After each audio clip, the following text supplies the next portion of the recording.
Welcome to the Financial Freedom Mastermind Group podcast. Here we're all about breaking free from the 40 to 50-year work grind and accelerating our journey towards financial freedom. Join us every Wednesday at 7 p.m. Eastern as we explore different types of investments that can fast-track your path to financial independence. We serve as a hub for connecting with fellow members during our sessions so you can share successes, ask questions, and keep the momentum going.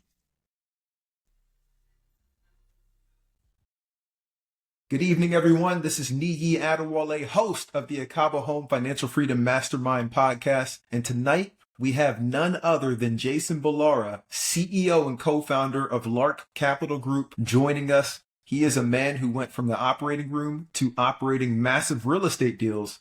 And he's also the host of the Know Your Why podcast, which is focused on educating investors with similar backgrounds on how to invest passively and grow wealth through commercial real estate. Jason, thank you so much for joining us. Yeah, Niyi, thanks for having me. I'm excited for us to get to chat again. Super looking forward to this. Come on now. I'm pumped too, because you are investing in my backyard as well, in Atlanta and other areas around the country. And so we're going to get into that. But I really want to first start at the end and then jump to the beginning. And so if we had to take a 30,000 foot view of what your portfolio looks like today, do you mind just talking through that? Yeah, sure. I am invested in about 236 units of, this is the Atlanta portfolio of multifamily that I'm the lead sponsor on. I'm a smaller part of a student housing deal, another 450 units in Arizona, Phoenix, Arizona, and then 450 units of self-storage in Mississippi, LP and other deals. But yeah, I think those are probably as far as active management. The Arizona property is a part of my fund. So that's another piece of that puzzle. Come on now. And that's pretty incredible. Like what you're talking about and the things that you're a part of is like where everybody wants to get to, right? It's like we're all playing kind of a game of Monopoly, and most people start out with, the little houses, and then you get to the red hotel. But you seemingly have made that jump into the larger buildings a lot quicker than most. And so when we go back to the beginning, what made you even want to get into real estate to begin with? Yeah, and I'm not sure that I did it quicker than most. I've been in some level of real estate and construction since I was a teenager. A lot of it was on the residential side of things. So it was in 2020 that I had kind of gotten away from real estate for a few years with my veterinary career, outside of our own personal home, which we renovated. Our son was a year old. I wanted to, this actually had, everybody else has a 2020 story that's related to the pandemic. For me, it was sort of a coincidental lining up. My son was a year old. I realized I was working a lot and on call a lot, and I wanted to look at things, at ways to scale and find ways to make money sort of outside of the OR that didn't require my hands as the only source. It's a piece, right? Being able to have your dollars start to work for you. And was there you mentioned the pandemic moment, and also having, right, your son, and kind of thinking through hey, how can I start to make more impact and have dollars come in without my actual hands being put to work? Did you read any books or listen to any podcasts that help bring that point home as well? Yeah. Funny enough, so the book that, and it maybe doesn't make a whole lot of sense, but the book that really kicked it all off was Long Distance Investing by David Green. And because originally I live in California, I wasn't sure anything I would do out here outside of flipping would really be able to cash flow, and flipping just is another job. And so I started to think, I read his book.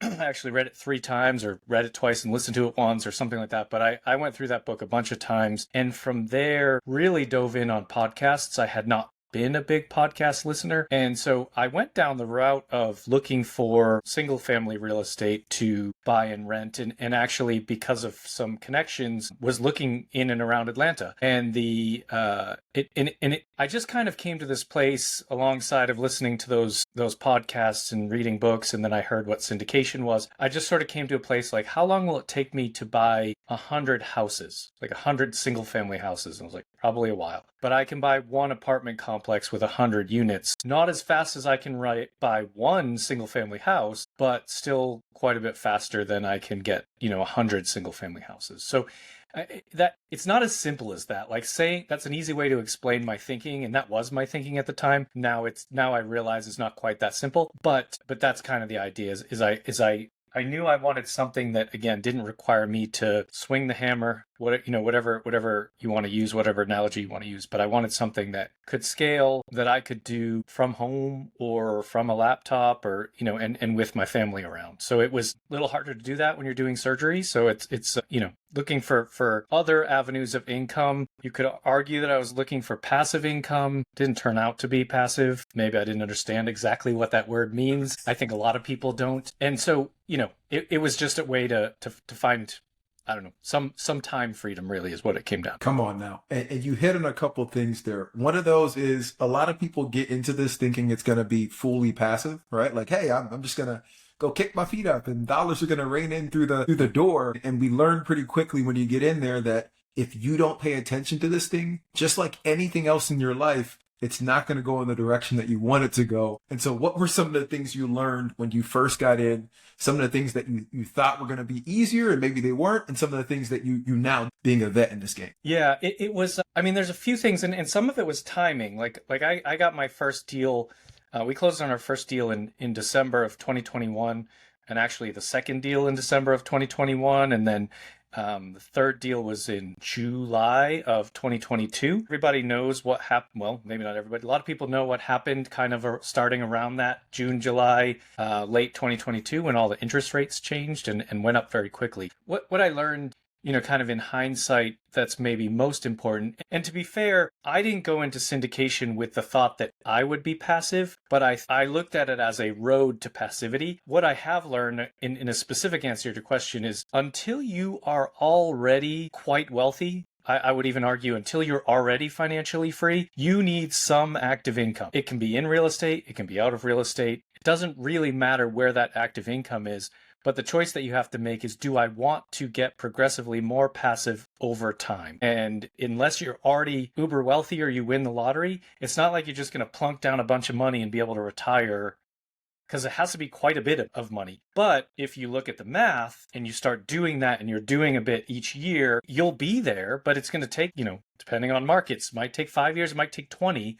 But the strategy is a sound one. For me, I went into it into syndication with the intent of being active in the syndication as the asset and construction manager, because that was my background. I also invested in all our deals on the passive side. So it was kind of like I was just trying to do both at the same time. And I learned that debt structure matters a ton. I learned that partnerships matter a ton. Real estate works, but it's not the same in every market. And so it's just kind of being, I think, adaptable and looking at what the controllable factors are, and letting the non-controllable factors kind of just go past, which is not always easy to do. No, and you said so many nuggets right there. The last piece you said about controllables versus non-controllables, this is something I preach not only to myself, but to all my team members and anybody I come in contact with. There's a lot of what-if scenarios that people try to run through, like, if I get this thing under contract and then this happens, how are we going to handle that? And it's like, guys, you really just got to take that first step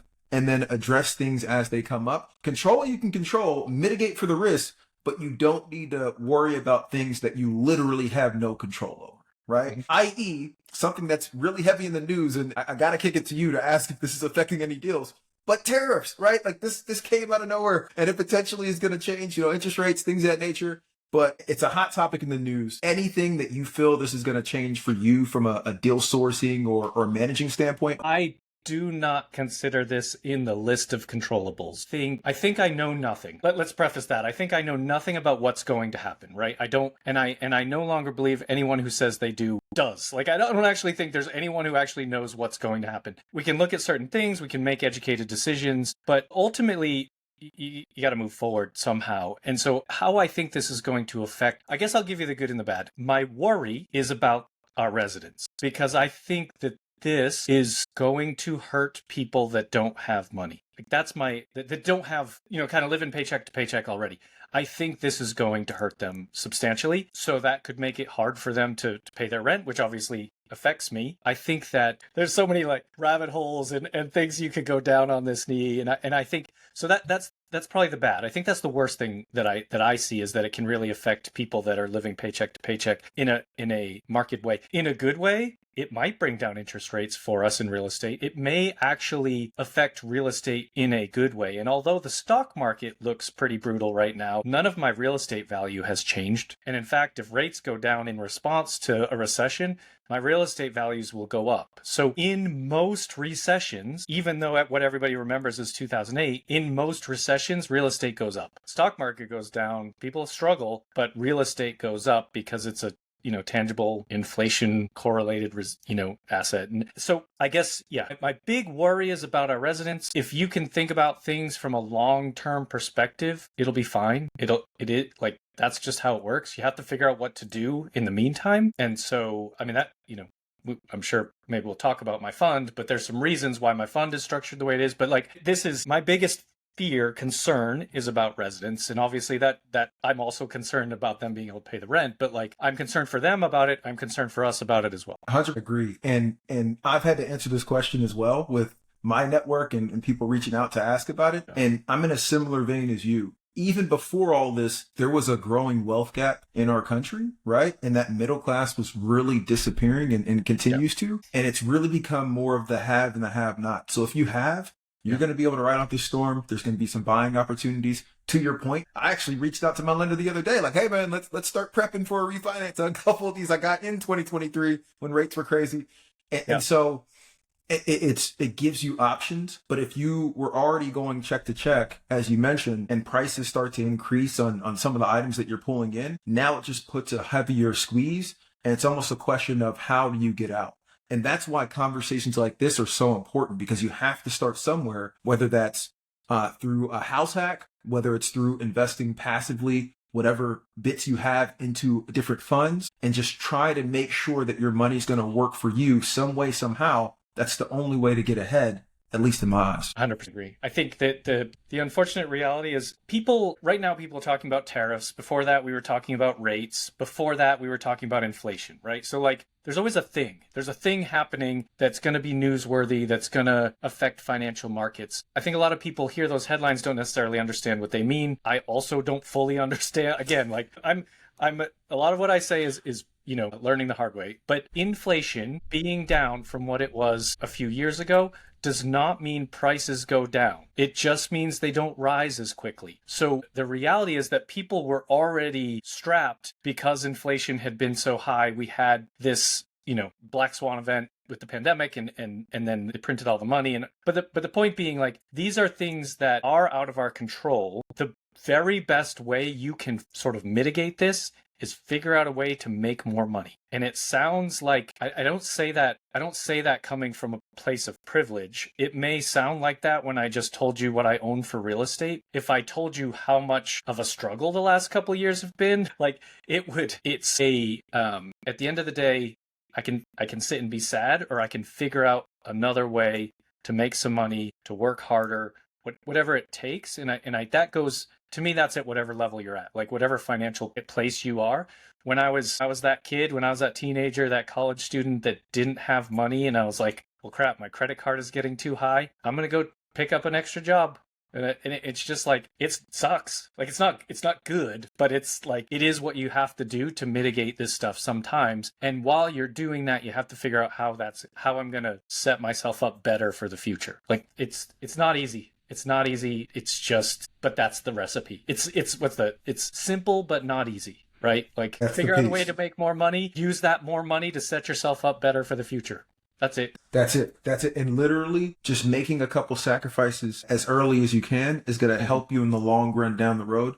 And then you can start to have some of those creature comforts and kind of go from there. But one of the things I wanted to jump back to is your profession, right? Veterinary doctor and surgeon. And I didn't appreciate until a few years ago how difficult it is to even get that certification to where you can become the veterinary surgeon, right? One of my guys coming up that I went to middle school, and then we went to different high schools, but we stayed close. He was at my wedding, things of that nature, had an affinity for animals of all kind, right? And he still does. He has plenty of pets, things of that nature that are like family. And he wanted to become a vet. And it was through him that I realized like it's harder to get into vet school than it is med school because there's not as many around. I think there's only like a handful, right? So how was that journey even going through the process of getting to where you are now? Yeah, I mean, it's 4 years of college, undergrad college. It's 4 years of vet school. To be a specialist, it's essentially an additional 4 years of training in that specialty. So it was, I mean, it was 12 years of mostly schooling. The specialty training is truly training in surgery. But yeah, you're learning with mentors and guidance and things like that. So yeah, it's a long road, and that sort of thing it's an interesting thing because at every level you kind of think to yourself the next level is going to be easier, and it's not. And then you get to the point when you finish your residency and you're like, look at me, I'm a surgeon. And then you have to go take a test that you have to study for 2+ months. And the pass rate is probably about 60%. So you have to pass that test to really be considered a surgeon. And then you're in charge. And then and it's maybe harder than it was when you had someone standing over your shoulder saying, don't do that. There's some level of comfort in having mentors that are right there with you. It's in anything. I mean, you could use that in real estate too. Have a lot of good mentors in the real estate space, and it accelerates the learning curve, and it helps you avoid mistakes. At the end of the day, it's a long road. You gotta like really be dedicated to it and want to do that. Yeah, and it's one of those things where it relates back to what you were talking about in the advice you gave before, which is you have to be willing to do the hard things to get to where you want to go. 12 years of higher education and at the end of that 60 pass rate. I don't know that I would take that on, but but it's one where if you have that drive and you're putting in that energy and effort, which is what you can control, then you can achieve that and really hit higher heights. So I love that. And one of the things that's kind of built off of that, and one of the things I know you're passionate about, and it's part of your fun. And I want to talk about that fun last, but I want to skip ahead to something that you call Not One More Vet, right? Mm-hmm. Can you explain what this organization is, why it's impactful for you, and why you support it? Yeah. So most people outside of the veterinary industry do not know this. Veterinarians are the highest suicide rates of any profession. I think we flip-flop with dentists, but like in general, veterinarians have the highest suicide rate. So Not One More Vet is an organization dedicated to helping reduce that statistic, basically. And so they do that by providing support, emotional, in some cases financial, but ultimately support, resources, education, just really being kind of a resource, or I don't know what you want to call it, but a beacon for people that are struggling in the profession. And the interesting thing is people outside of the profession don't know. They don't understand why that would even be a thing. But everybody inside the profession understands exactly why it's a thing. And so there's a pretty big, I would say, discrepancy between, kind of what the public knows of the veterinary profession versus like what it actually is. And so, but every veterinarian goes into it because they love animals. Like that's it. That's the reason. There is no other reason to become a veterinarian. It's like people love animals and want to help them. And there's a lot of sacrifice that goes along with that, and a lot of stressors that then unfortunately trickle down to this high suicide rate. So most of us have someone that we lost to taking their own life. For myself, it was one of my mentors when I was a student and a resident.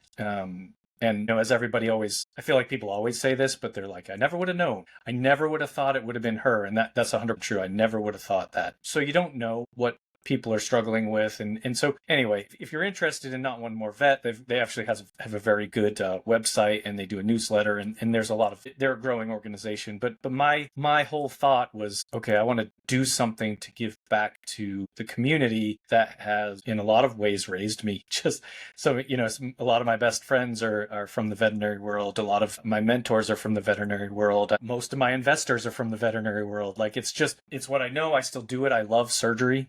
I still do that on a regular basis because I love it now, which is different than it was a few years ago. And part of why I got into real estate more heavily. But yeah, I mean, Not One More Vet is it's a great resource for people that are struggling. Come on now. And you're the one that brought it to my eyes, because I did not know. I'm one of the people that is a little bit more outside. And so I did not know this was a thing. but we're definitely going to post this into the show notes. We're going to blast it out when we send out this episode to make sure that more people are aware of this organization. And as the CEO of the Lark Capital Group, one of the things that you're doing through that group is you're actually donating some of the funds raised and collected to this organization, which is awesome. And I want to dive a bit more into the actual Lark Capital Group and the type of investments that you're helping some of the veterinarian crew get involved with. Sure. Yeah. And the focus right now is that fund, and the structure. In a nutshell, the structure of the fund is we are investing in multifamily assets as well as small businesses, which is, I guess, a little outside the box. The reason I did that is actually, in a lot of ways, just because of my own experiences. When I got into, I don't do things halfway, Niyi. So when I decided I wanted to get into syndication, we went really pretty aggressively, not only in the acquisition side of things, but as much as just investing our own capital in our own deals and other people's deals. And then interest rates shot up, and basically we had really established pretty good cash flow fairly quickly doing it that way. And then it all went away. So the interest rates caused a lot of challenges in the space, and basically all of the distributions that we were getting got put on pause and have been on pause for since then. And so just prior to that happening, I had a W-2 job as a surgeon, full-time W-2 job.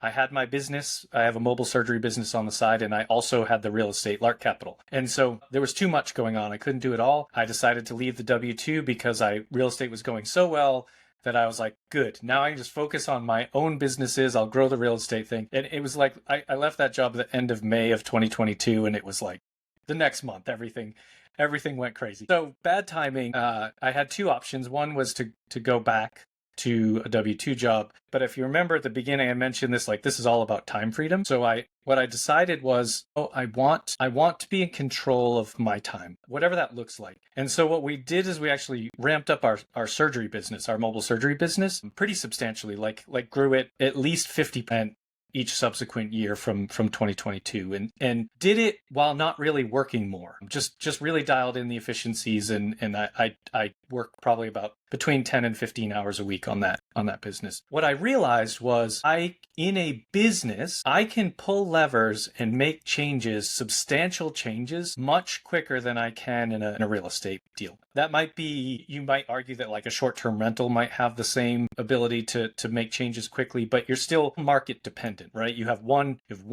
one short-term rental, you can change that. Every time you have a new renter, you can change the rate, but like it's market dependent. My prices as a surgeon are market dependent, but I can do more surgery and I can pick up more clinics. So there are some very, I would say, pretty easy levers that I could pull to ramp up the business. And so I got in my mind like, well, why don't I do that with other businesses?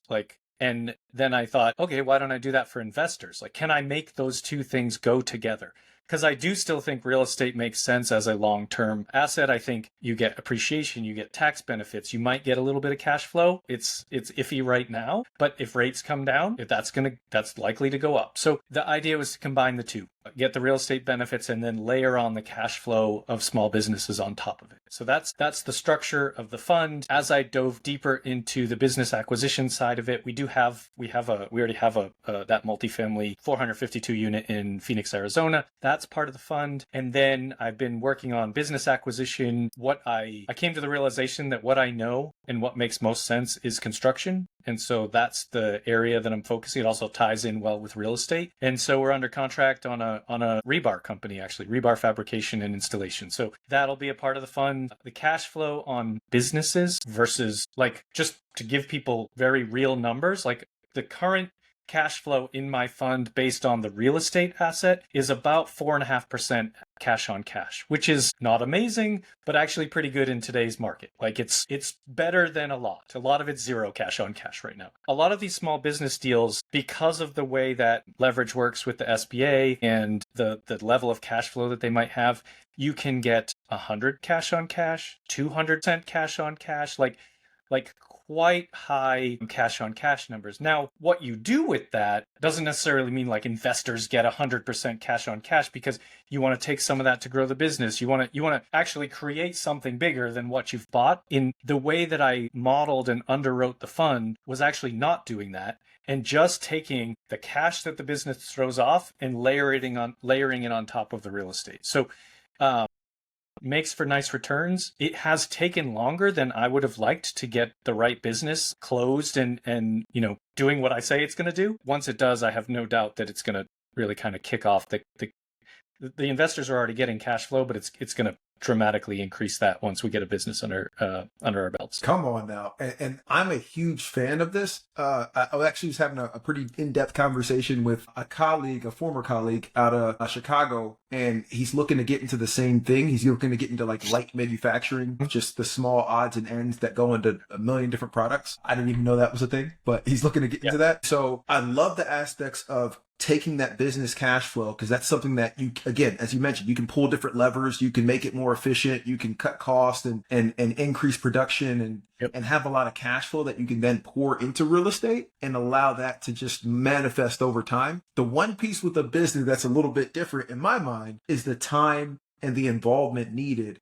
And so how are you doing with that piece? Because when you come into, let's say, this rebar business, is there already management in place? Is it something where you got to come in and really take charge of this whole thing? What does that look like? Yeah, no, that is a great question, and certainly very relevant to how it all works. Because one thing I think people should understand is real estate, a syndication, it's a business. Like, if it should be run as a business. A lot of us do that from a distance. I told you, my assets are in Atlanta and Phoenix, and like a lot of us do that from a distance. I won't be running businesses from a distance. I want to be here and be able to be a part of that operational team. The businesses I have looked at, and the one that this rebar company does have already kind of an operational team in place. So my role will be as more of a business development type of, like, because a lot of times you're looking at, this business has been around for 23 years. The guy's ready to retire. He's probably been ready to retire for like 6 years. And he admits, like,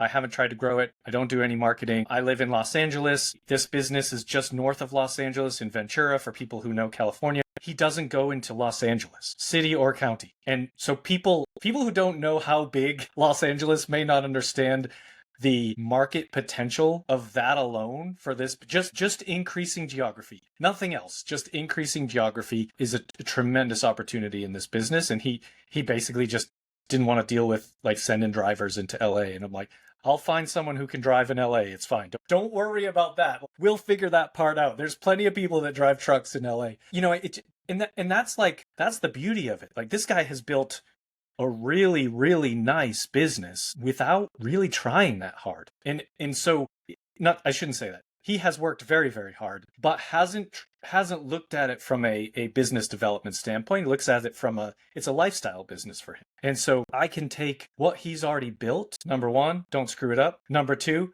figure out how to add my skill sets to it. And some of that is going to be by implementing efficiencies. Some of that is going to be just, I don't know that his skill set is realizing that LA is a big market, but just expanding the market. I have a lot of contacts in the construction world. I just got my California contractor's license, but I already knew a lot of people in the construction world that I've just tell everybody about this. And they're like, yeah, we have jobs. We can use you for the rebar. Like, I already have potential additional business beyond what he's and plus, he's great. Like, I think one of the things that I noticed different in the thought, to be fair, like I said, a lot of what I tell you is things I've messed up. But I thought that buying a business would be very much like buying the real estate. And it kind of isn't at all. Real estate tends to be pretty transactional, especially in the syndication world. Like, you're buying an asset from a company. Your company is buying an asset from a company. Like, nobody does it in their own name or whatever. Like, a lot of these businesses you're looking at, he's the guy. Like, it's the license is in his name.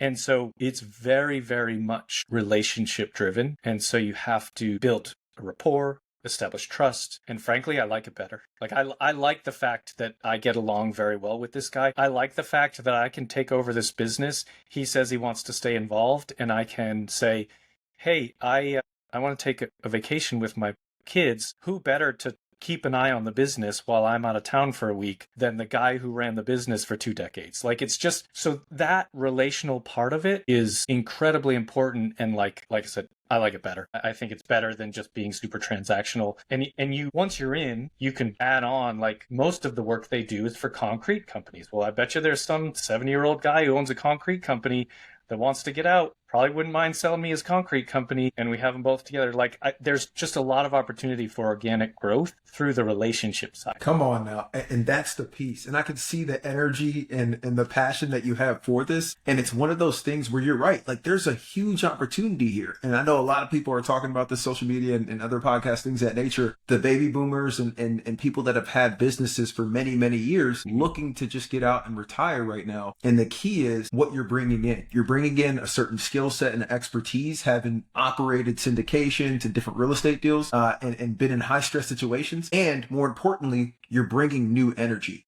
You're willing to adapt to the world as it is today, right? There's so many new tools that have come out over the last 20 years where somebody who's just been inundated with it and hasn't done the online stuff, hasn't expanded, they may not have that energy for that. And so sometimes it just takes a person coming in with new energy and new vision to really take it to the next level. Yeah. And he actually says that. Like, that's the, like, he recognizes, he's like, I just don't have the energy to push it from here. And it's like, he doesn't need to. He's cash flowing like plenty for himself. He has no debt on the business. Like, he has no worry about money or anything like that. His biggest concern is taking care of his employees. I'm like, well, I want your employees to stay, so I'm going to take care of them too. So it's like, it's just, if you're open to looking at it that way, like that relational type, it's still a transaction. Like, there's contracts and things, but like, at the end of the day, I want him to stay a part of the business. I want the people he has now to stay a part of the business. I just want to figure out how I can make their lives better and the business grow. That's it. It's not, again, it's like simple, but not easy. As are a lot of things, right? It's usually pretty simple what you need to do, but it's, are you going to do it? And so I'm happy that you're the one taking it over, just from our interactions, both on the Know Your Why podcast and on this one. I think it's been pretty awesome in getting to know you. And so one quote that is integral that you put out there when we were kind of prepping for this, that really hit home, is that investing takes time. Investing takes time. And the longer you wait to start, the longer it will be until you see success. Can you elaborate on that? Like, is this something that you tell other people as well, and some advice that you give folks? I try to. I think it's a hard piece of advice to just take at face value until you actually realize it. And I think, I mean, that's probably true in a lot of things, like a lot of advice that people get is, it's like, people don't want to be told what to do. But I'll give you an example of like how, like a real life example of sort of how this, how I look at this now. And part of it, honestly, is because I didn't do this. I didn't do, the things I should have as far as investing and stuff for the first 10 plus years of my veterinary career. Like, I made good money. I could have, in fact, funny thing, I finished my residency in 2008. There's a lot of real estate I could have bought at a discount if I started doing it back then. Like, and it can't go back in time. That's fine. But it illustrates the point. And so where this came into play in a real life example is, when I had a W-2 job, I trained residents in surgery. And I used to tell them, I'm sure they got sick of hearing it, but I was like, look, if you take the first 2 to 3 years after you finish your residency, because what happens is you go from, like, I told you it was like 12 years. The first 8 years, you're paying for it. Nobody's paying you. And then the last 4 years, you make just enough to live on. And so you go from that to having a profession that you can get paid pretty well. And so I tell them, like, take those first 2 or 3 years, pretend you're still a resident, and take all the rest of that money and invest it, and you will be financially free at a very early point in your career by doing that. None of them have listened to me. Fine, it is what it is. None of it, but I can say that because I wish I did, right? Because there are always market cycles. And like, if you invest at a bad time and you have a bad experience and then you stop, the only thing you've experienced is pain. If you invest all the time, then you're going to get to also have those really good bull runs, and you're going to experience that. But like, you're going to overall do better. And if you don't do it, you'll just work for the rest of your life, which is fine. But if it's everything for me at this point in my life is about time, more time with my kids, more time with my wife. Like, my next big goal It's not going to happen this year, but I want to be able to take summers off, like off. When my kids are off of school, and it won't be off because I can do a lot of what I do from a computer, but I can't do surgery. So the goal is to have enough things going on that I can remove myself for, say, 2 months, and we can go to wherever we want because I'm not tied to anything. So it's all about time freedom, maybe location freedom. I don't care to have a giant bank account. I don't care to have stuff. Like, I've worn the same clothes probably for the last 20 years for the most part. My wife's like, you probably should get rid of that t-shirt. I'm like, I don't know, it's comfortable. I just don't care about stuff. My truck is 10 years old. It's got a crack in the windshield. None of that matters to me. I always am looking at what can I make happen 5 years from now? What can it look like when my son he's 6 now? Like, what can it look like when he's 14, 15, 16? Maybe he comes and works with me. Maybe we do some things together. Like, my daughter's 3. Like, I just want to be around for them, and that means right now and for as long as I can stay alive. Like, we had a silly conversation last night. I was like, Daddy, how long do you want to live? And I was like, I think 100. And because I just turned 50, so I'm like, that gives me another 50 years. And I was like, also, it gives me 50 more years with you. And so I was just like, by then I'll see the cool things that you've done, and I'll probably be pretty happy with my life. So yeah, if I can make it to 100, that'll be cool. But that means I got to take care of my health. I got to and you need time to do those things. So it's just kind of that it all comes down to time. Come on now. And you said a couple things here, but the one I want to really highlight is the amount of time it takes to set yourself up for life, which is not that long, especially in this country with the opportunities that we have. And so imagine, as you said, you do 12 years of schooling, and now when you have an opportunity to continue living like a student and invest those funds, you go and live like somebody who has already made it, and now you've lost a bit of that opportunity. Then you get the golden handcuffs, and now you're kind of stuck. Because it's hard. It's very hard to go from, this level of living to go down. But it's a lot easier if you're willing to sacrifice, especially early, which is, I know, a bit of what I did. And you've done a bit of that sacrifice as well. And just live like a student for a bit. And later on, you're going to be able to live however you want. Because that money does compound, and it just works for you and works for you and works for you. Yeah. Time is the most powerful weapon you have. And so the faster... here's another thing that happens. I mean, I know it in the veterinary world. I'm sure it happens in other spaces.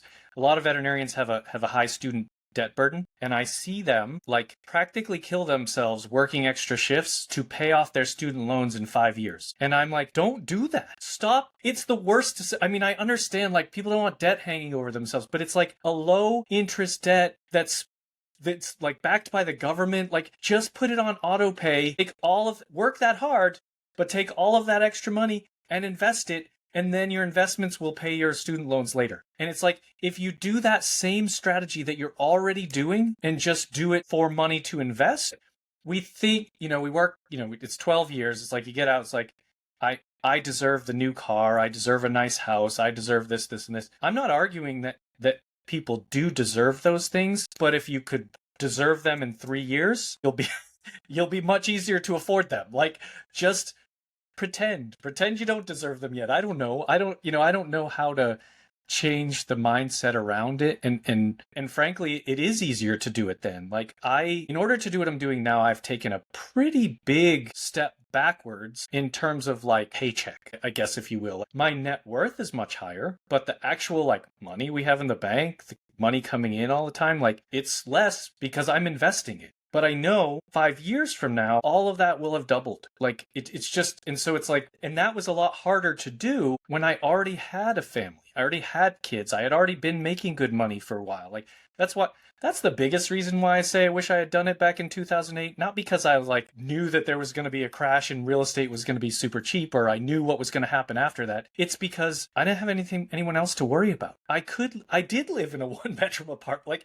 I didn't need anything. I didn't need anything. And it's if I had just funneled all that money into investments then, I would already be taking summers off with my kids. And it wouldn't even be a question. Now it's that might be tricky. It wouldn't be a question. And so I'm saying this trying to be an example, not judging. I'm just look, I made all the mistakes. You don't have to too. Just listen to what we're saying. Start now. That's it. Come on now. Start now. That is what you need to do. You heard it from Jason. And Jason, if people want to reach out to you, if they want to learn more about the Lark Capital Group, if they want to know more about what you're doing on the Know Your Why podcast, what is the best way they can get in contact with you? I mean, it's all on our website, larkcapital.com. You can also email me directly, jason@larkcapital.com. I'm also the only Jason Balara, so if you Google my name, you'll find all the stuff. Ultimately, I can be reached through the web. Everything that we're doing is on the website, but yeah, just email me directly is fine. Come on now. Done and done. And we encourage everyone that is listening to this either live and or in the future to go ahead and take Jason up on that offer. I can tell you he's just as awesome as he is on this podcast. He is when you're talking to him one-on-one. And Jason, we do appreciate you joining the Akaba Home Financial Freedom Mastermind podcast and sharing a bit of your story and a lot of the knowledge. So glad to be here. Thank you, Niyi. I really appreciate the invitation. It's been great. Done and done. Join us every Wednesday at 7 p.m. Eastern as we explore different types of investments that can fast-track your path to financial independence.